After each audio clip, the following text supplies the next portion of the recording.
Doc, papasukin ko na po yung next patient. Okay, sige. Papasukin mo na. Miss Villarosa? OMG!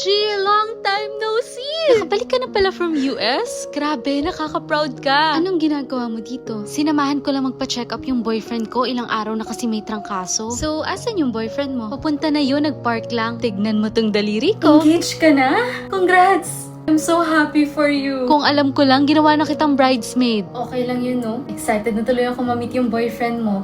Ay, ito na pala siya. Babe! Lika dito, may papakilala ako sa'yo. Siya yung best friend ko nung high school. Yung kinukwento ko. Lady, this is Mark, my fiancé, and we're getting married next week. Hi.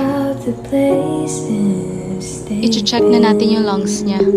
Okay, Doc, wait. Sagutin ko lang yung call.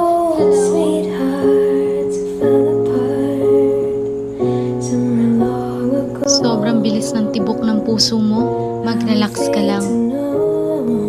Breathe in. Breathe out. Breathe in.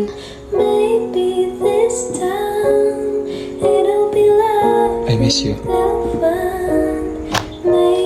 Reresetahan ko na lang siya ng gamot sa ubo niya, pero mukhang okay naman siya. Nag-back out yung isa sa bridesmaid ko, kaya please ikaw na lang yung pumalit. Hindi ako sure sa schedule ko. Please, come to our wedding. It will mean so much. Diba, Mark? You should come. Baby,